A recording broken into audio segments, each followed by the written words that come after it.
Hello, I'm Alma Angeles, and you're watching Eagle News International. On tonight's headlines. Moscow accused the United States of ratcheting up tensions over Ukraine after Washington put several thousand troops on alert for possible deployment to boost NATO.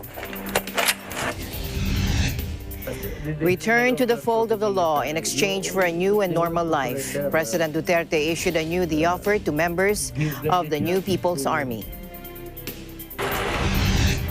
A virus outbreak on an Australian warship steaming towards Tonga threatens to disrupt aid effort for the islands after a huge volcanic eruption caused a deadly tsunami there. Tonga is one of the few COVID-free countries in the world. And Pfizer and BioNTech have begun enrollment for a clinical trial to test the safety and immune response of their Omicron-specific COVID-19 vaccine in adults aged to 55.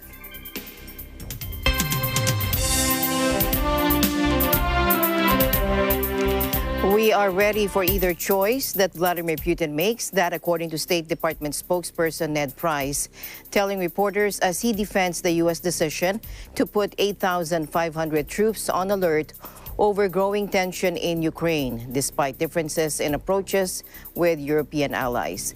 Meanwhile, White House Press Secretary Jen Psaki warns Americans in Ukraine that now is the time to leave, although there is no plan for a military evacuation after the ex-Soviet country said it was premature of the United States to evacuate the families of its diplomatic staff in Kiev due to fears of a looming Russian invasion.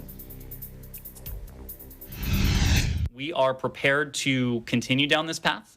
This path can only be successful if it takes place in the context of de-escalation. But just because we are ready and engaged in the process and path of diplomacy and dialogue doesn't mean we aren't preparing with defense and deterrence. We are doing both at the same time, precisely because we are ready for either choice that Vladimir Putin makes.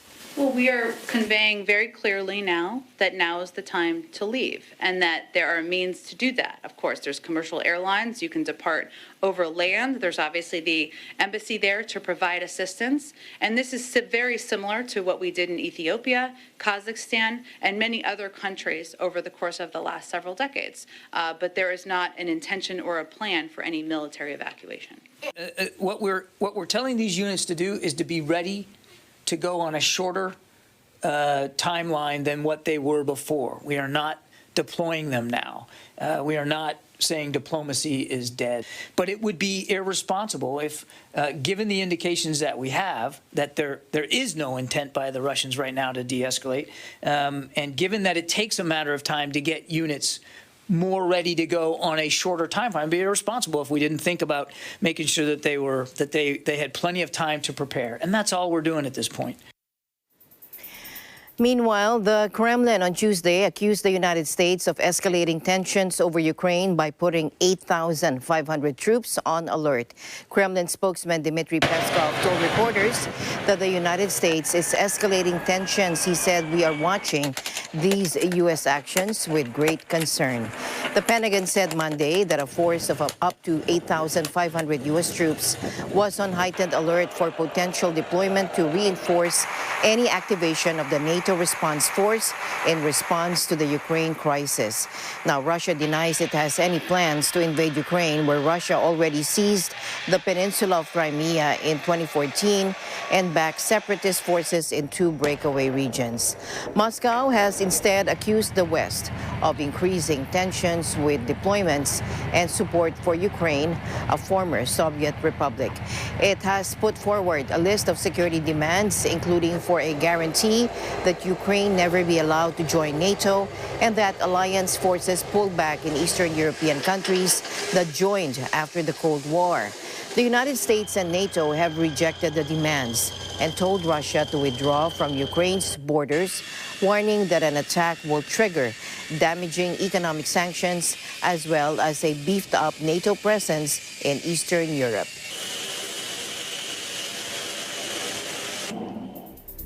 In other news, North Korea appeared to have fired 2 cruise missiles Tuesday morning, according to the South Korea's military, in what would be the nuclear-armed country's 5th weapons test this month. South Korea's Joint Chiefs of Staff said, or the JCS said, the U.S. and South Korean intelligence agencies are analyzing the launch. Washington imposed fresh sanctions earlier this month, which Pyongyang called a provocation, later hinting it could resume banned nuclear and long-range weapons tests and response. North Korea's cruise missile launches are not banned under the current United Nations sanctions regime. The tests come at a delicate time in the region, with Kim's sole major ally, China, set to host the Winter Olympics next month and South Korea gearing up for a presidential election in March. The impoverished country, reeling economically from a self-imposed coronavirus blockade, quietly restarted cross-border trade with China earlier this month. In other news, 8 people were killed and about 50 injured in a crush outside a Cameroonian football stadium Monday ahead of an Africa Cup of Nations match. Now, crowds attempted to enter through a southern entrance at Olembe Stadium in the capital Yaoundé to watch the host nation play Comoros. Although the stadium's capacity of 60,000 has been limited over coronavirus fears, the 60% cap is raised to 80% when Cameroon's indomitable Lions play. Some 50 people were injured in the crush, including 2 people with multiple injuries and 2 more with serious head wounds, according to the ministry. A baby was also reportedly trampled by the crowd, according to the ministry, although the infant was immediately extracted and taken to Yaoundé General Hospital and is in a medically stable condition. Cameroon was meant to host the Africa Cup of Nations in 2019. However, the event was relocated to Egypt in January of that year over concerns Cameroon stadiums were not prepared for the games. The Confederation of African Football, or CAF, which runs the continent's flagship competition, said it was investigating the situation. The CAF stripped the country of the tournament, citing delays in the construction of stadiums and infrastructure projects, as well as question marks over security. In other news, the United States Monday urged the immediate release of Burkina Faso President Roch Marc Christian Kabore and called for the West African nation's constitution to be respected following an army mutiny. Take a look. We're aware of reports that the president of Burkina Faso has been detained by members of the country's military. Our embassy team in Ouagadougou is monitoring the situation and maintains communication with international partners, as well as with officials from President Kabore's government. We call for the immediate release of President Kabore and other government officials, and for members of the security forces to respect Burkina Faso's constitution and civilian leadership. The Secretary General strongly condemns any attempted takeover of government by the force of arms.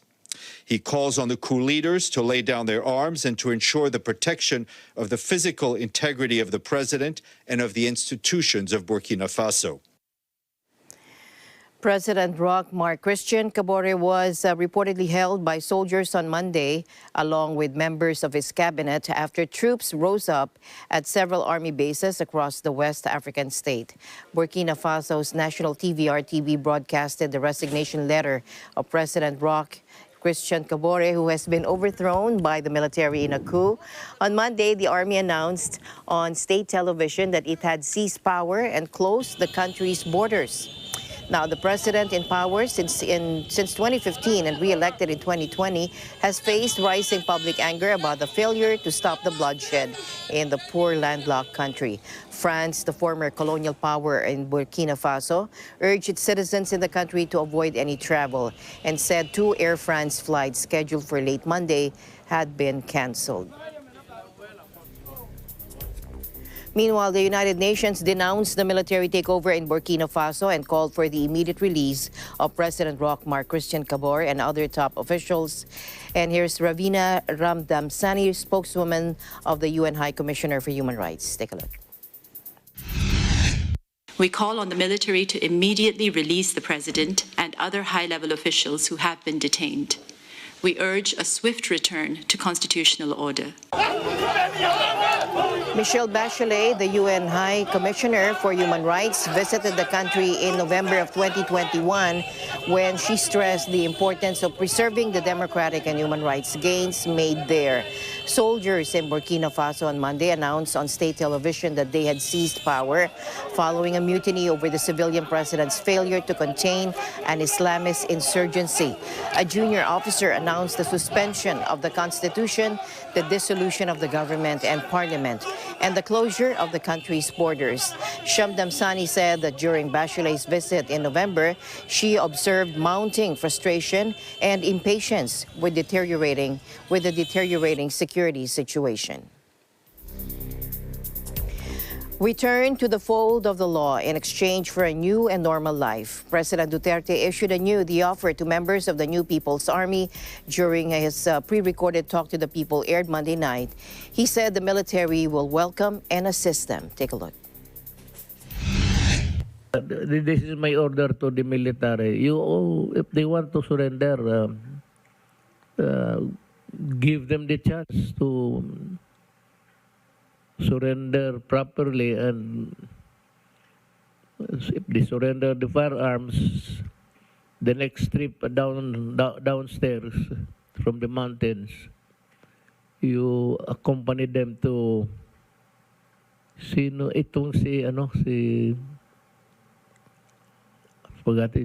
Ren. And but just go to the army. Alam na ng army kung saan ka i-deliver. I'm really hindi ako I can give you a house, bahay na, parang apartment. I will give, marami ako dyan maibigay. I'll give you a house, I'll give you a job, temporary, may sweldo ka na. Kung wala kang alam sa skills, mag-enroll ka muna kay General La Peña, at magturo sila yung TESDA, magturo sa iyo kung anong klaseng trabaho gusto mo. Technical, turuan kayo. Yan, may sweldo kayo, may bahay kayo. The Communist Party of the Philippines, NPA, is listed as a terrorist organization by the United States, the European Union, the United Kingdom, Australia, Canada, New Zealand, and the Philippines. In December 2018, President Duterte signed Executive Order Number 70, creating the National Task Force to End Local Communist Armed Conflict, or NTF-EL-CAC, which is tasked to provide an efficient mechanism and structure for the implementation of the whole-of-a-nation approach to aid in the realization of collective aspirations for inclusive and sustainable peace. There is also the Enhanced Comprehensive Local Integration Program, or ECLIP, that grants financial and livelihood to rebel returnees and their beneficiaries.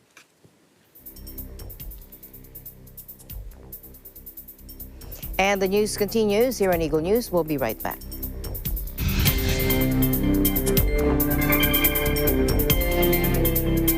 Mula noon hanggang ngayon, gabay natin ang MTRCB ratings sa matalino at responsableng panonood.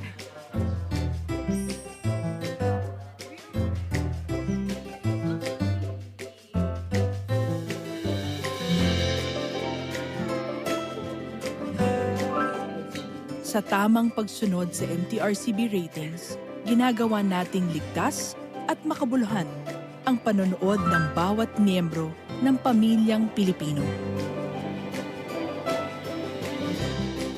Lumipas man ang panahon, hanggang may pamilyang Pilipino, andyan ang MTRCB.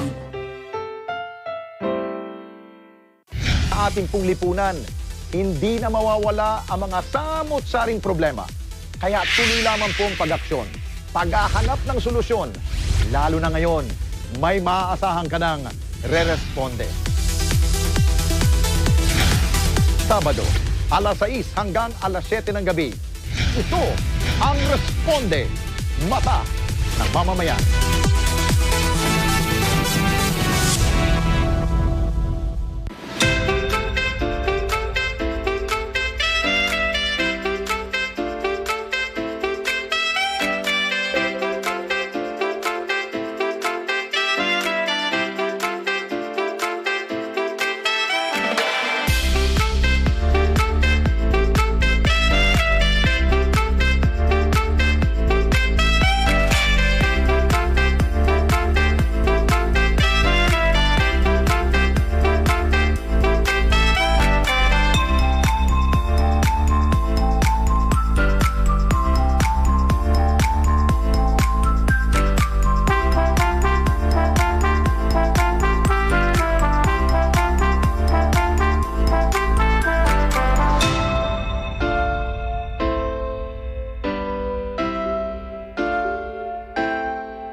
Malalayong lugar ang kanilang narating para maghanap buhay.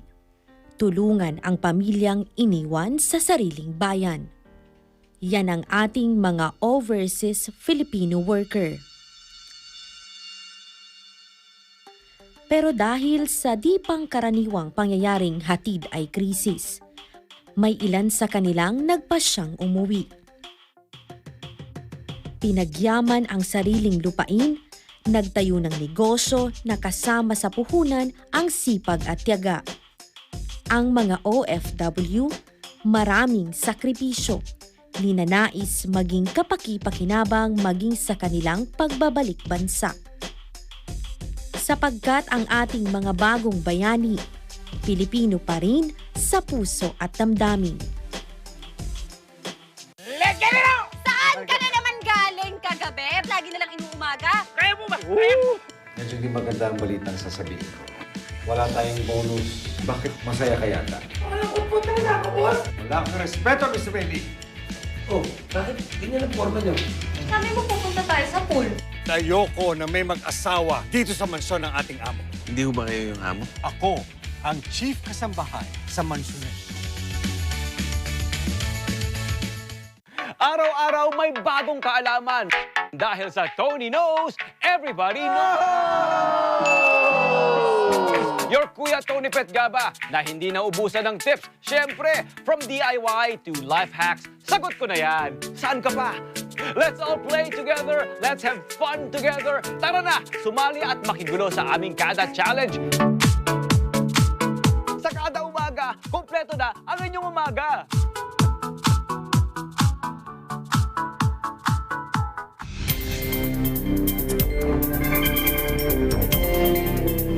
Welcome back. The Malacanang said no less than President Duterte underscored the importance of getting a coronavirus booster shot to control the spread of the Omicron variant.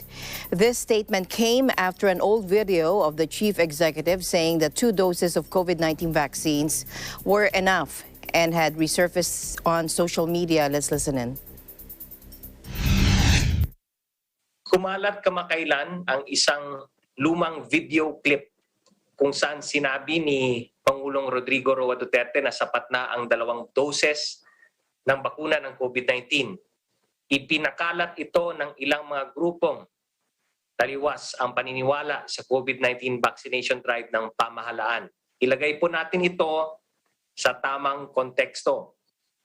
Sinabi ito ng Pangulo noong Setyembre ng nakaraang taon, September 2021. Kung saan nasa 21 million pa lamang ang fully vaccinated sa bansa.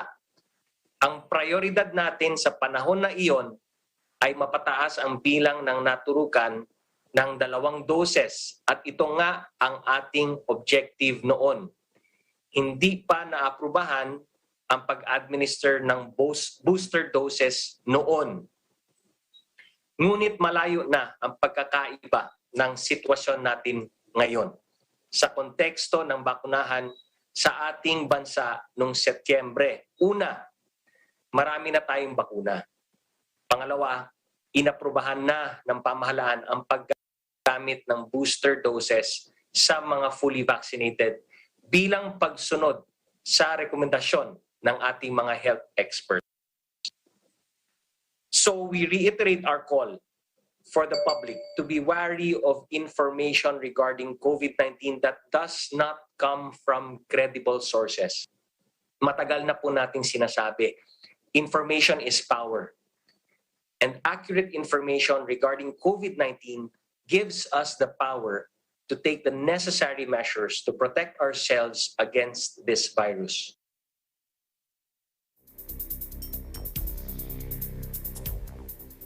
Staying in the country, the Philippine government will start administering formulated COVID-19 vaccine to children aged 5 to 11 years old by February 4, according to National Task Force Against COVID-19 Chief Implementer Secretary Carlito Galvez Jr. The government expects to vaccinate more than 39.41 million aged from 0 to 17 years old. Again, let's listen in. Yung 5 to 11 years old vaccination, nag-report po sa akin ang National Vaccination Operation Center, Mr. President, tuloy-tuloy po ang ating programa para sa ating paninimula sa pagbabakuna ng ating importanteng sektor ng mga kabataan. Na ito yung nakaangklap po dito, bumubuo po dito yung sa basic education sa edad na 5 to 11 years old. Yung ating memorandum guidance ay lalabas po ngayong week. At yung ating town hall meetings na pamumunuan po ng DOH and series of trainings ay tuloy-tuloy ngayong week from January 24 to 28. Darating po next week ang mga supply at pwede na po tayong mag-roll out by February 4 next Friday. Mr. President, prepare na po tayo sa vaccination ng 5 to 11 years old. Last January ay nagkaroon po tayo ng live orientation. Nagpababakuna ang US Embassy ng mga bata sa ganitong edad. And then later, nagkaroon po ng mga follow-ups, similar orientations to other regions. Makaka-assure po tayo, Mr. President, sa ating mga magulang na very safe ang ating gagamitin na bakuna. Dahil ito ay mas mababa ang formulation na angkop para sa mga bata. Kaya po makita po natin sa vials may color coding, yung orange at saka po yung purple. Yung orange po para po sa 5 to 11 years old. Ito po ang concept natin for our rollout, katulad din po ng ginawa natin na nag-open po tayo ng 12 to 17 years old. Pero ngayon, mas prepared po tayo at mas experience. Kaya ang plano po ng National Vaccination Operations Center under Sec Vince at USEC Myrna ay magkaroon ng 2 sites kada city dito sa NCR immediately. So we will open both hospital and non-hospital vaccination sites, and we will expand the sites further to other regions after 1 week. So as we heard there, Secretary Galvez said the pediatric vaccination for this age bracket will be rolled out in 2 phases. A pilot run will be conducted in 1 hospital-based and 1 local government unit-based vaccination site per city within the National Capital Region for the first phase. After a week, it will be expanded to the rest of Metro Manila's inoculation sites and other regions. This is the second phase. Hong Kong has tightened its COVID restrictions because of rising infections due to the Omicron variant. Here's Kit Wong to tell us more. Kit. The Hong Kong government tightens its social distancing measures in view of latest academic situation. In view of the development of COVID-19 academic situation in Hong Kong, the government will tighten social distancing measures from January 7 to March. From 6 p.m. to 4:59 a.m. of the subsequent day, catering business must cease selling or supplying food or drink for consumption on the premises of the business. Maximum number of persons per table for catering premises will be reduced to 2, 4, and 6 respectively. Bars or pubs, amusement game centers, bathhouses, fitness centers, places of amusement, places of public entertainment, party rooms, beauty parlors, clubs or nightclubs, karaoke establishments, mahjong premises, massage establishments, sport premises, swimming pools, cruise ships, and event premises must be closed. Suspension of mass events or local tours will also be suspended. The Hong Kong government announced that in view of the rapidly worsening global pandemic situation, due to the Omicron variant, it will from 12 midnight on January 8 implemented the places-specific flight suspension mechanism for Australia, Canada, France, India, Pakistan, the Philippines, the United Kingdom, and the United States of America. The government will also specify some places to tighten the boarding and quarantine requirements for veteran inbound travelers. The Hong Kong government will also tighten boarding and quarantine requirements for places where Omicron cases are detected. The Secretary for the Civil Service, Mr. Patrick Ni, said that the government will take multi-pronged measures to increase the uptake and pace of COVID-19 vaccination, which includes increasing the number of vaccination booths at community vaccination centers, and the hospital COVID-19 vaccination stations to cater for public's demand for vaccination. The Hong Kong government will continue to increase COVID-19 vaccination uptake through various channels to cater for the public's demand for vaccination and expedite the place of vaccination. The Department of Health announced that 3 elderly health centers expand their COVID-19 vaccination service to provide walk-in vaccination with the coronavirus vaccine for all persons aged 65 or above on January 10, in order to encourage and facilitate the elderly in receiving COVID-19 vaccination. Moreover, under the Prevention and Control of the Disease Prohibition of a Group Gathering, any person who participates in a prohibited group gathering, organizes a prohibited group gathering, owns, controls, or operates the place of such a gathering, and knowingly allows the taking place of such gathering commits an offense. Offenders are liable to a maximum fine 25,000 Hong Kong dollars and imprisonment for 6 months. Persons who participate in a prohibited group gathering may discharge liability for the offense by paying a fixed penalty at 5,000 Hong Kong dollars. Kindergarten to primary classes who started on 9:30 on January 8. The Hong Kong government announced children between 5 to 11 years old can take vaccine. Government will arrange health workers for vaccination in their school. In Macau, one woman from Tanzhou town in China tested positive. Hygiene department from China reported to the Macau Hygiene Department. It has information that the 2 people had close contact with the woman who tested positive. One of them is a foreigner worker and the other one is a Macau resident. They said the foreigner worker is employed in an elderly center. 145 people, including elders and crew members, were brought to a facility center for quarantine. The elderly center is located in Haksa 1. On the other hand, the Macau resident is working in a nursery school as an assistant.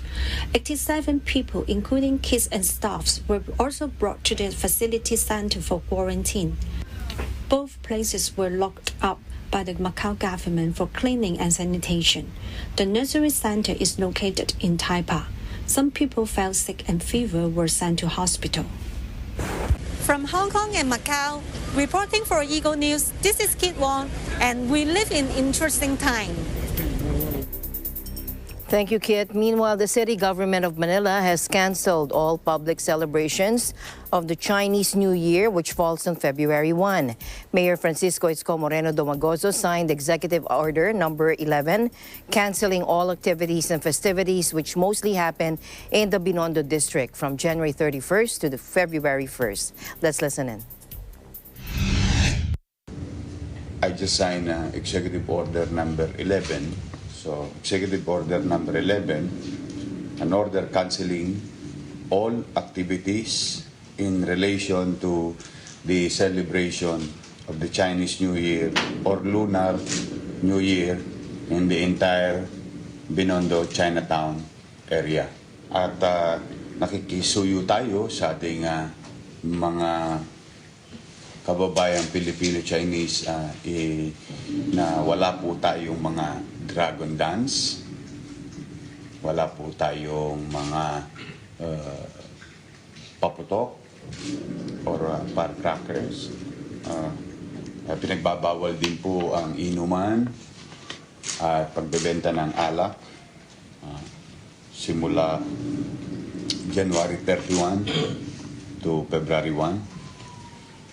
At nananawagan din tayo sa ating mga barangay official na ipatupad ang minimum health standard at ipatupad itong executive order na ito ng inyong lingkod at para na rin sa kaligtasan ng lahat.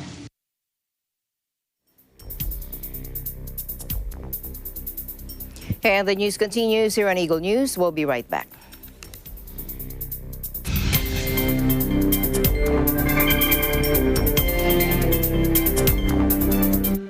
Alam namin ang iyong pagsisikap.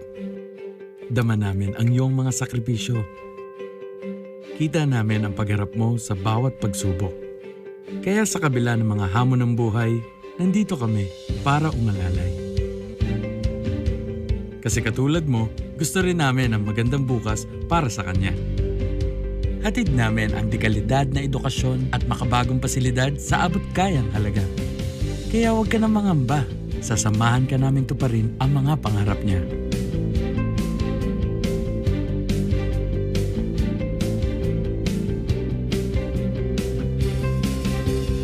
Maaasahan mong sulit dito ang mga pinagsikapan mo. Sa aming mga makabagong pasilidad at sistema ng edukasyon. May lalabas natin ang aking talino at mga kakayahan niya. Kahit sa munting halaga, makakasiguro ka na makakasabay siya sa mabilis na pag-ikot ng mundo. Sa New Era, karamay mo kami sa bawat hamon. Kaagapay mo kami sa bawat hakbang. Kasama mo kami sa bawat ngiti at tagumpay.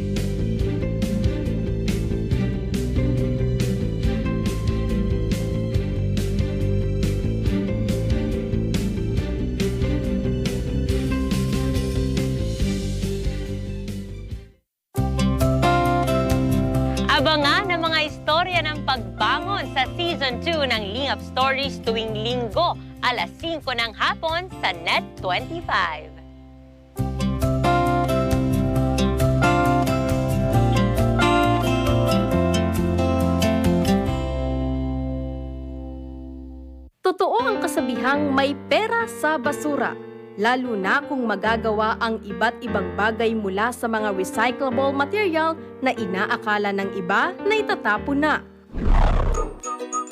May ilang barangay sa bansa ang nagre-recycle ng basura at makikita ang iba't ibang bagay na gawa sa basura.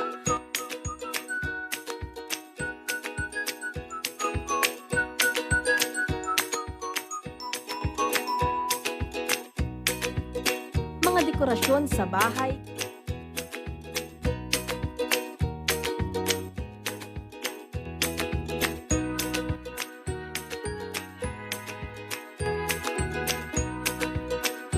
sa mga proyektong ito, nagiging malinis ang kapaligiran bukod sa mayroon pang pagkakakitaan.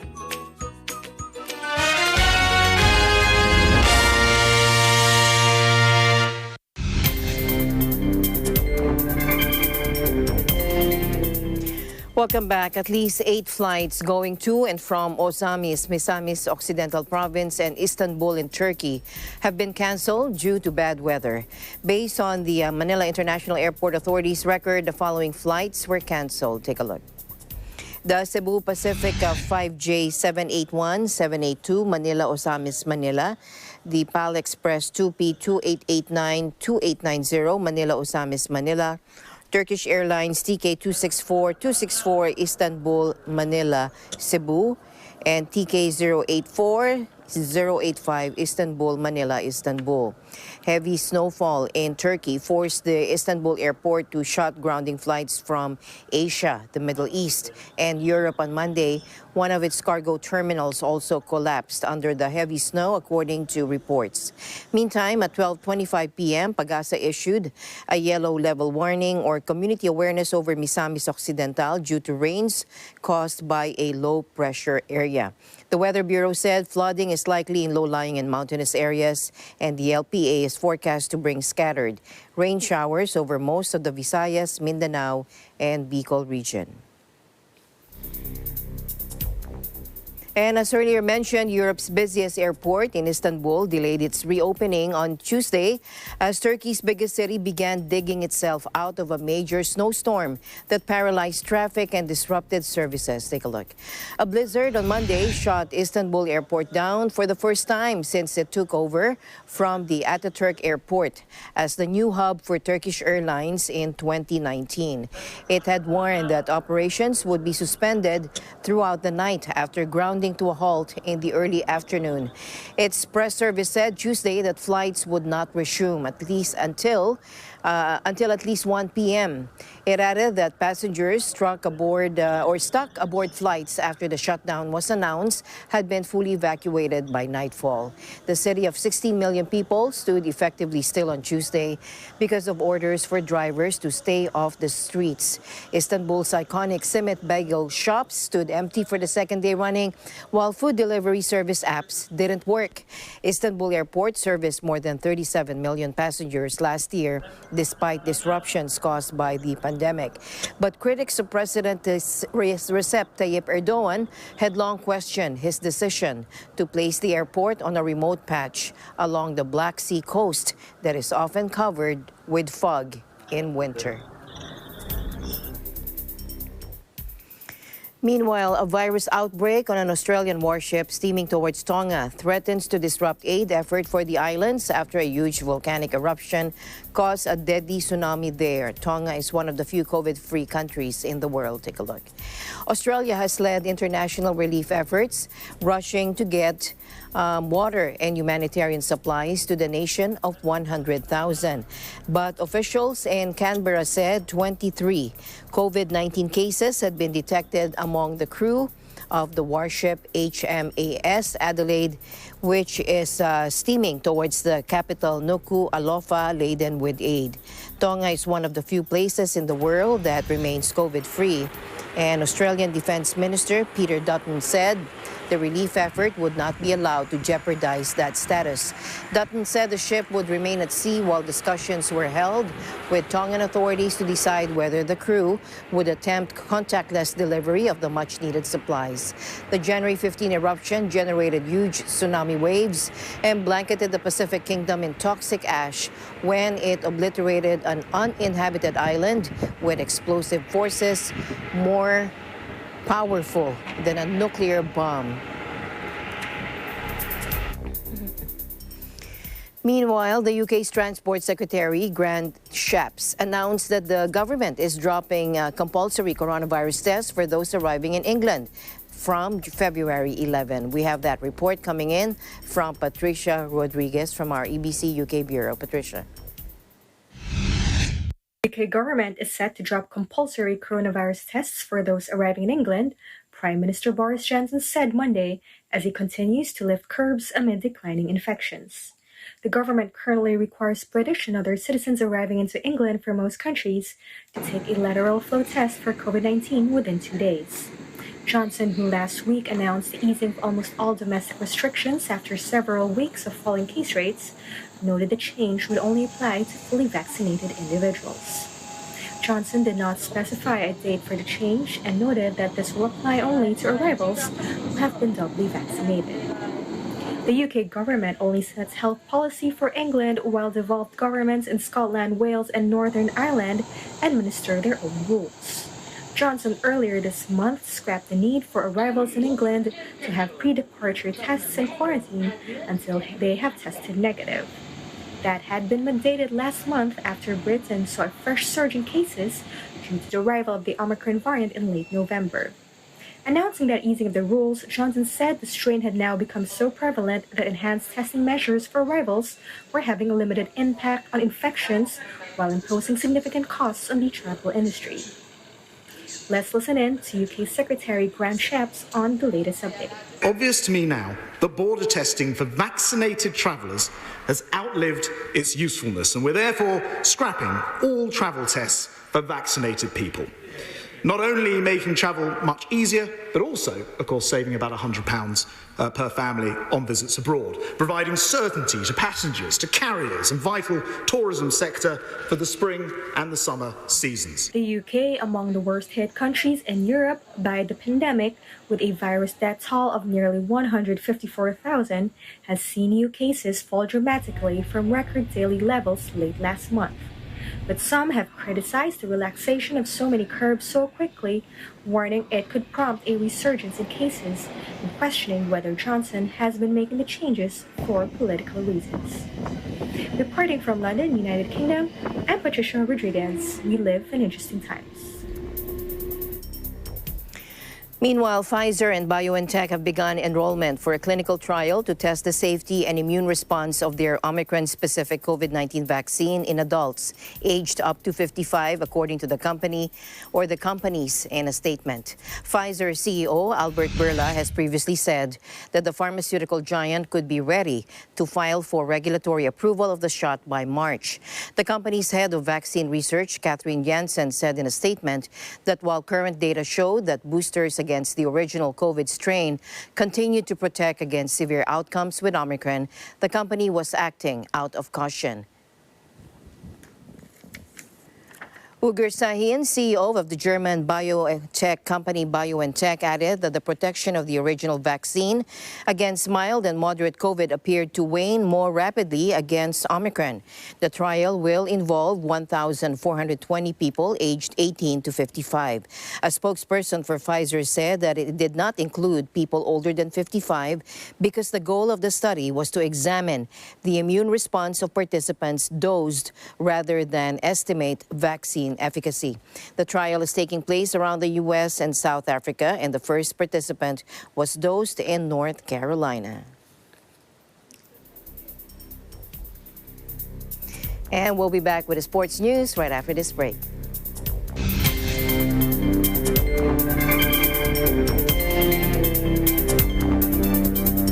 Samahan ang paborito nating barkada sa umaga.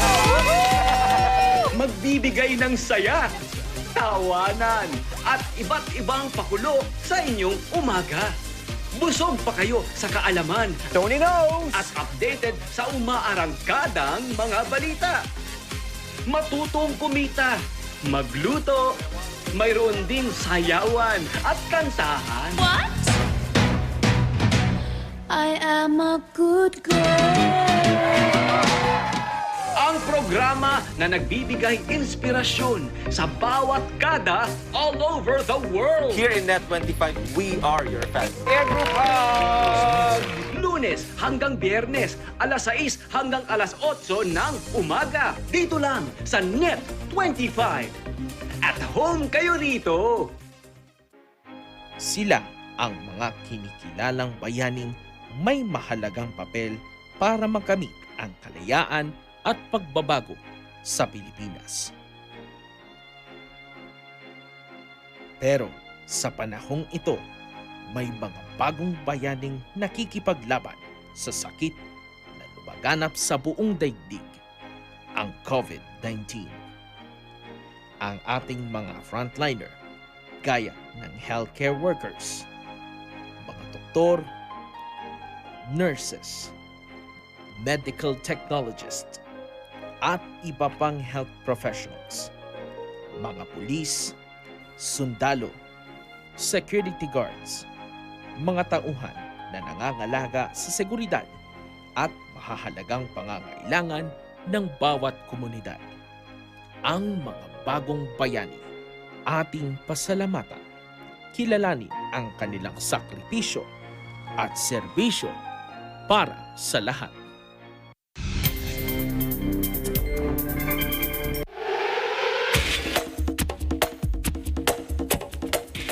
Welcome back. Rafael Nadal dug deep into his immense reserves of resilience for the second match running to keep his dream of a 21st Grand Slam title alive at the Australian Open today. Take a look. Nadal raced to a two-set quarterfinal lead against Denis Shapovalov, but then began to feel unwell, needing medical attention for a stomach complaint before surviving a 4-hour thriller 6-3, 6-4, 4-6, 3-6, 6-3. The Spanish sixth seed previously had to show all his experience and tenacity just to reach the quarterfinal in an epic 28-minute tiebreak, and he somehow found the willpower again to cross the finish line despite being badly hampered. Nadal won a warm-up tournament and continues to amaze even himself after being out for most of 2021 with a chronic foot injury. He then caught COVID-19 in December. In other sports news, Devin Booker scored 33 points and Chris Paul did well to adjust on the fly for his 27 points and 14 assists as the Phoenix Suns won their seventh straight game with a 115-109 victory over Utah Jazz. Take a look. Paul scored 15 of his season-high 27 in the fourth quarter after making adjustments to his playing style. Paul made his first 5 shots of the fourth quarter, including 2 baskets from beyond the arc on Monday night in Phoenix.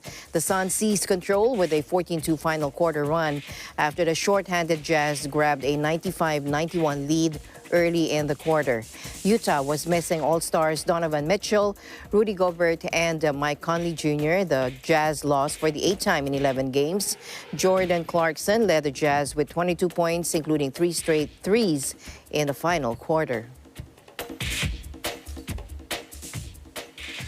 Meanwhile, China is sealing the Beijing Olympics inside an impenetrable giant bubble, cocooning thousands of people and stretching nearly 200 kilometers in an effort to thwart the coronavirus. Take a look.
Now, few athletes inspire devotion quite like figure skater Yuzuru Hanyu, whose fans follow his every move, spent fortunes watching him compete, and even carve sculptures of the Japanese star.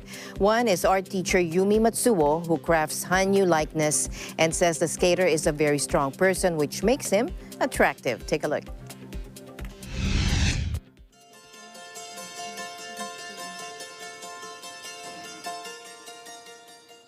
見た目のかっこよさですとか美しさ、それから演技の素晴らしさももちろんなんですが、内面というか彼の発する言葉とか、本当に人間性の部分を私は尊敬していますね。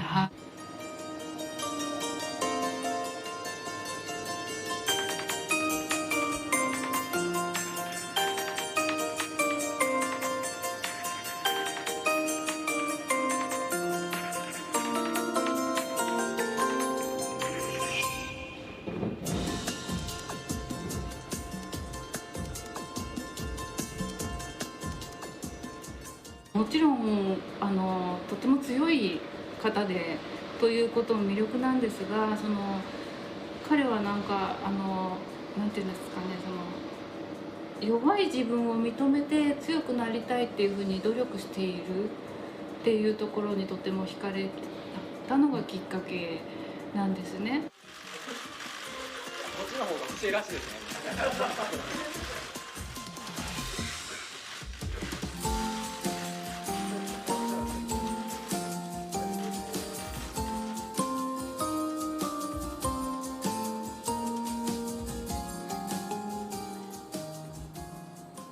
今同じ時代に羽生選手と生きていて、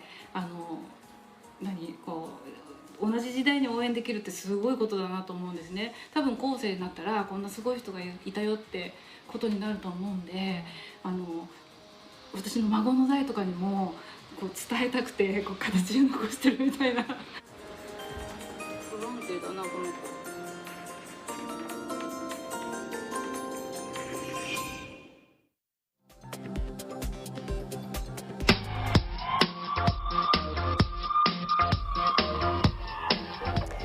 Meanwhile, Spider-Man No Way Home powered its way into 6th place on the all-time global box office list as it returned to the top spot in North American theaters of the weekend, according to industry data. In its sixth week out, the Sony superhero yarn with Tom Holland in the title role took in an estimated $14.1 million in the U.S. and Canada after slipping briefly from the top rung last weekend. According to industry watcher Exhibitor Relations, Paramount's latest installment, meanwhile, the Scream horror franchise grossed $12.4 million for second place in the Friday through Sunday period. And the third spot went to Universal's animated musical Sing 2 at $5.7 million. The family-friendly film has a big voice cast including Reese Witherspoon, Scarlett Johansson, Matthew McConaughey, Pharrell Williams, and Bono. Guys, we're on right now. And as always, I'll end the day on a thoughtful note. Our ability to look back and smile at our past is proof that God's plan is to keep us moving forward. And this has been Eagle News International. I'm Alma Angeles. Stay alert and stay informed because we live in interesting times.